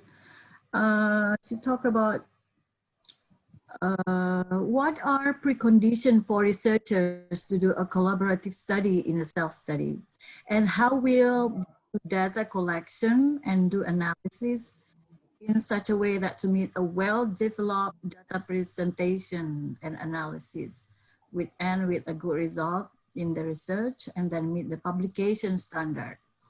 So when you do a collaborative study in a self-study, what are the preconditions for the researchers? I think, Pak Didin, you want to hit it? you want to start? Hello, Pak Didin. Okay. Pak Zul aja, Pak Zul. Oh, saya aja. Okay. Okay, good. You may add later on, Pak Didin and Bu Anis, right? Okay. Yep. Yeah, this from Pak Ruslin, is it? Yeah. Pak Ruslin from Palu is also my other colleague. Yeah. We did the similar training in ELF Jakarta before we went to our PhD journey. Yeah, thank you, Pak Ruslin, for asking these questions. Very good questions. So self-study research actually is about a single research, single author actually, because we reflect on our own experience. So that's why you see in my article, I wrote it myself, because I do reflect on my own experience. But there is a but there. It is, we can do the self-study research collaboratively if we are doing the same practices. Say, for example, Pak Ruslin, we have experience taking the IEL courses in the ILF in 2007, I think, or 2006, if I don't mistaken. So we may reflect on what we have learned in the ILF. Say, for example, got 5 or 6 of us together, we reflect on our own experience, and then we write together. So each individual give a nuance or opinion on what they feel about about their experience being a student in EILF Jakarta, for example. So there is a door for collaboration in self-study research as well. If you do that with the same, if you are doing the same practices, and then you reflect on the same experience that you have already gone through. Say, for example, as I show you some references on the self-study, they are multiple authors because they reflect on similar work. Say, for example, one research talking about the experience of 7 teachers doing assessment, for example. So that can become what we call it an information or a starting point to do the self-study research. So I think that's my point. You can do that if we have similar practices, so we can reflect our own practices individually, then do it collectively in the analysis. Thank you, Qudwatin. Yeah. Okay, Pak Zulfikar. Probably Bu Anis want to add related to this question? Yeah, I don't know how to respond to that. It is not impossible to collaborate on a self-study. So the umbrella of self-study is autoethnography, right? That's the bigger strain or type of the research. One of the example of autoethnography is a self-study. And Zul mentions it is possible to do that if you have a similar practices that you want to reflect, or if you have a topic, or you want to do the data together and then separate analysis or continue to do the analysis together. It is not impossible. I have no exact response or answers to that, but it's worth a shot. And from there we can see, oh, there is a plus and minus, there is a challenges in doing this and that. And so that will become a knowledge itself that, hey, it is not impossible because on certain conditions, or this is possible on certain conditions. So there's always a way to try that out too. I think that's a very good question, actually. And that reminds me an autoethnography by 2 linguists. They try to do a longitudinal studies of how their kids learn to speak. And the data is from 2 or 3, I forgot, different linguists doing that. It's a autoethnography. It's a self-study also, because they constantly reflect on their journey, their experiences, their findings, but it's done by more than 1 person. So it's not impossible, but there are some rules and guidance to make it more presentable as well. I hope that menukik kesasaran. I hope that responds to the questions. Yeah, I think it's directly answered the question. But did you want to add something? No, I think it's already very clear what the other panelist says. One thing which is also very important is to do the narrative in the similar pattern. That's what we have to ensure. Because when we narrate the story, if the template is different, it will make a confusion. Yeah, so the synchronous templates on how we narrate the story is going to be very important among researchers if they do it collaboratively. Yeah, I think that's what I would like to add. Okay, I think Pak Didin want to highlight like the way you present the data should be the same template with your friends, and then you can do the collaborative self-study. Okay, there is no more question, but I have a question for Pak TESOL Fikar, and probably Bu Anis and Pak Didin can answer based on your own experience later on. How long is the journey for you to finally publish your self-study? Yeah, for the speaker, probably for publishing your article. It doesn't have to be self-study. Okay. So yeah, for this particular publications, I published that in 2019, so I was not mistaken, in March 2019. I think it took me like six months from submissions to publications, but it took me like another 6 months to write my self-study.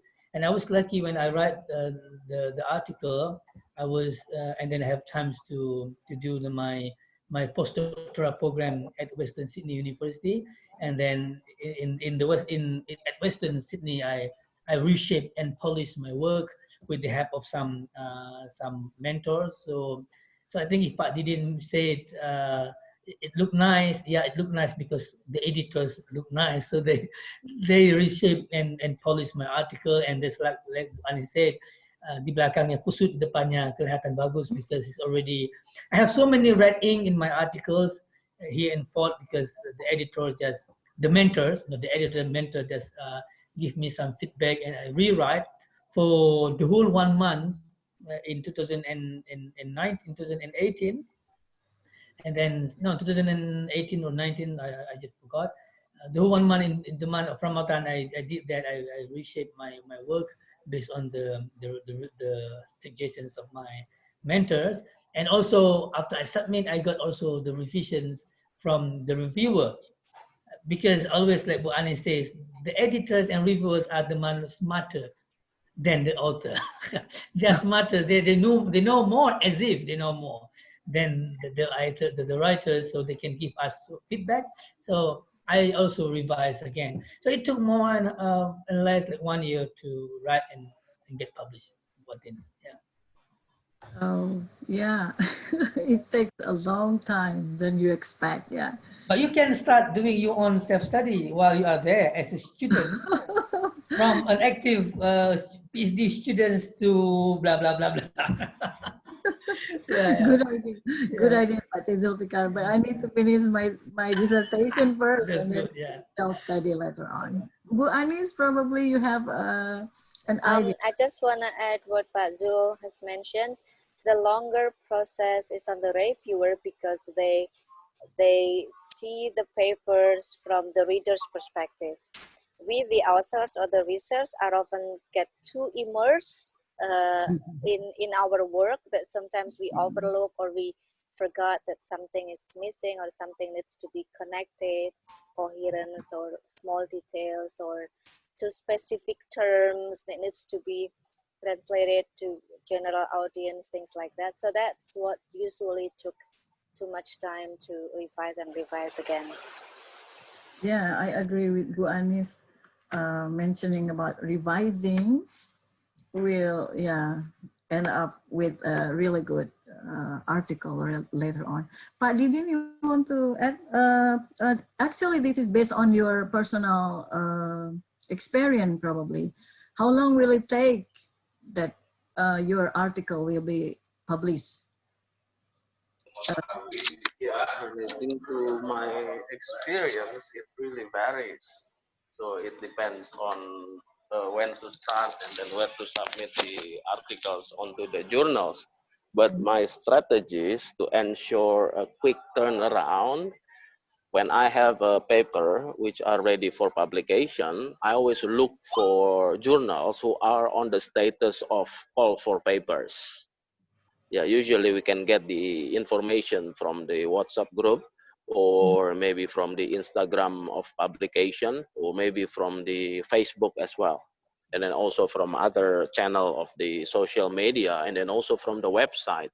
Yeah, by doing so, there is a potential for us to have quite quick turnaround, meaning that if we are rejected, we can hear it quickly, or if it's an approval, we can also hear it quite soon. So that's one of the strategies that I apply. So always look for journals who are on the call for papers. And then also for the international journals, also we can have a look at their websites.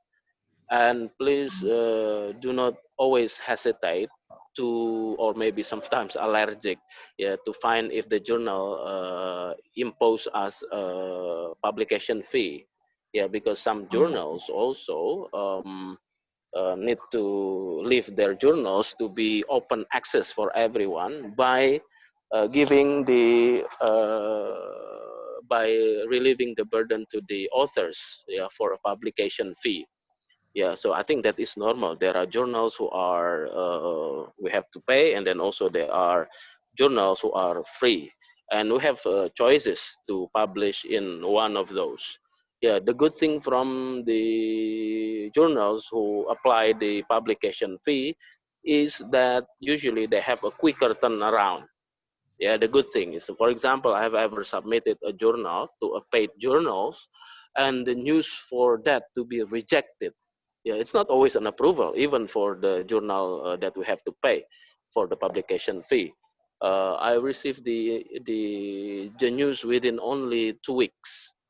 Yeah, I think one of the reasons is because they can do a quick turnaround. But there are papers that I sent as well to international journals, but I haven't heard anything from them. Yeah, so there are things, there are pluses and the minuses for the journals who charge the publication fees and the journals who are free. Yeah, please do not be allergic to any of those. Just open, yeah, our mind that they are options for us to choose. Because sometimes I heard there are people who, what is it, who are really allergic to one type of journal. They don't like the paid one and they don't like the free one. So it's just some kind of options in our life. Yeah, so it all depends on us which one we would like to choose. Yeah, I think that's all. So there are also, say, strategies to do publication as well. Thank you. Okay.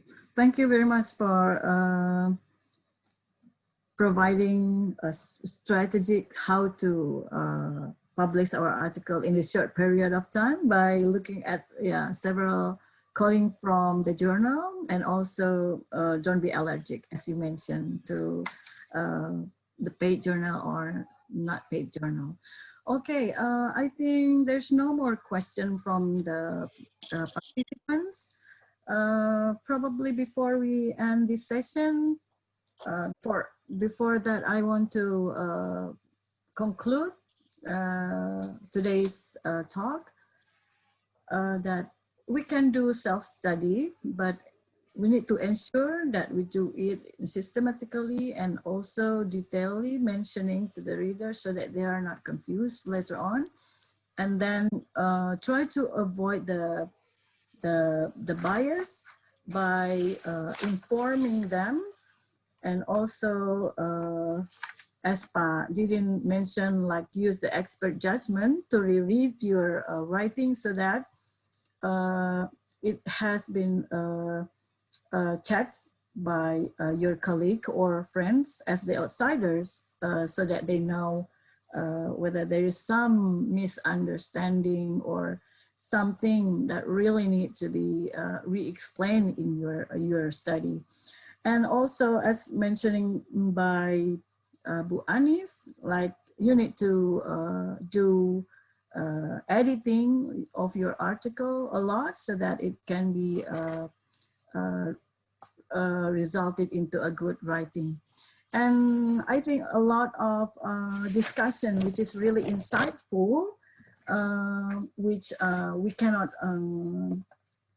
mentioning one by one because all of the panelists already describe it really well.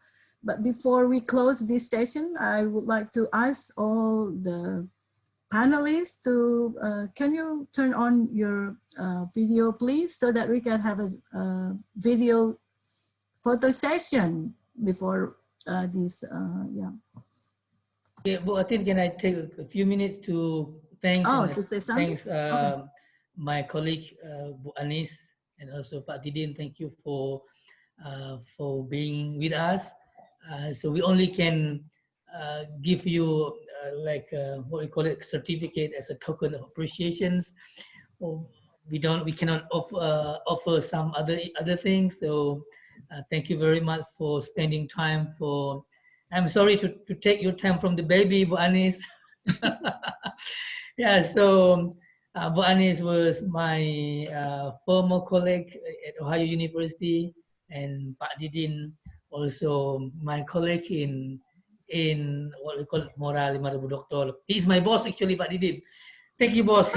My boss too. My boss too. In 5.000 Doktor, Pak Didin is my boss. So thank you, my boss, for being with me in these sessions. Okay, maybe we would like to have a photo session. I don't know how we're gonna do this. Yeah. Diva, please go ahead. Yeah. Yeah. Okay, Pak, Ibu senyum semuanya ya. Oke, senyum semuanya ya. 1, 2. Okay, good. Thank you. Okay, thank you very much for all of the participants who already provide us with a really good question. And thank you very much for all of the panelists who provide us with a lot of knowledge, sharing with us your experience. It's really, really inspiring.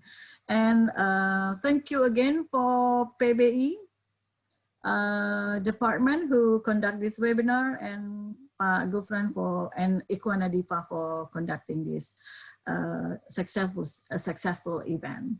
And looking forward to working with you all again in the future. As you mentioned, Pak Didin, a collaborative research later on.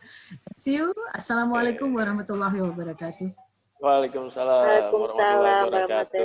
Thank you so much, and please Thank send me you the photo for having of me. the last one. Bye, Anis.